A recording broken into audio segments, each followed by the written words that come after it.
Nicola Sturgeon hoarding UK funding claims Niklinski sign up for now and never miss the top politics stories again. Subscribe. When you subscribe, we will use the information you provide to send you the. Sometimes they'll include recommendations for other related newsletters or services. Our privacy notice explains more about how we use your data and your rights. You can unsubscribe at any. Legislation introduced in 20 was designed to ensure all patients would be seen within weeks once a decision had been taken to proceed with medical. SNP ministers have found it increasingly difficult to meet the target, meaning thousands of patients are left waiting too long. Research by pro-UK campaign group Scotland and Union has revealed by the end of September 2020, the most recent month for which figures are available, the pledge has been broken on 3,473 occasions since it was in the quarter ending September 2020.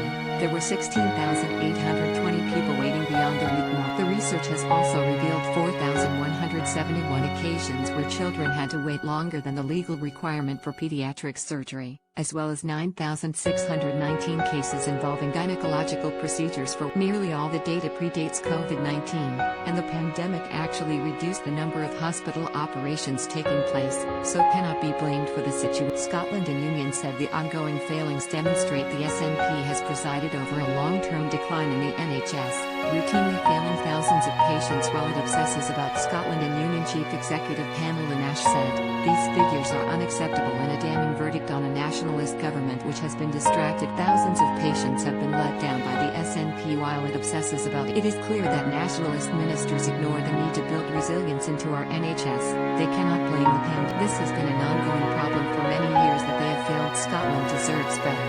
The entire focus of government should now be on COVID recovery and rebuilding our NHS, putting patients ahead of constitutional law." Ms. Sturgeon's government will publish legislation setting out the timetable and question of a potential second Scottish independence referendum within the next few. The draft bill, promised in the legislative programme the First Minister set out last year, is due to be published before the Scottish Parliament enters recess next month in the run-up to the Holy Constitution. Secretary Mike Russell said, "We said we would publish it before the Parliament wrote. It is a very simple bill, there is nothing complicated about it. The key point is we have said we will put it in front of the people of Scotland at an election and they will have the decision on it. It is proceeding according to what we said.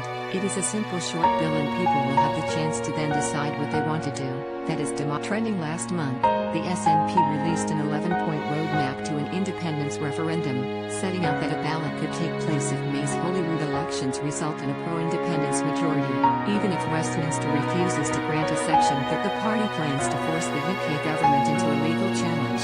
If a Section 30 order, critics questioned the timing of the planned legislation given the ongoing coronavirus pandemic. Ms. Nash said, "It is grossly insulting that the Scottish government is devoting time to this during a public health pandemic that is claiming the public has made it clear that a divisive second independence referendum should not be a priority. All focus should be on recovery and bringing communities together, not pulling." Scottish Conservative leader Douglas Ross said, "It is so reckless that the SNP are ramping up plans for another divisive independence referendum. The SNP's threat of an illegal referendum is a distraction that risks our handling of the pandemic and will hold back our economic recovery. It is beyond belief that Mike Russell thinks that this should be the priority when lives and livelihoods are still." A Scottish government spokesman said, "The NHS had been magnificent over the past year, responding to continuing pressures while still maintaining urgent, emergency and trauma care. What is important is that we maintain the progress we made before the pandemic and keep that work underway as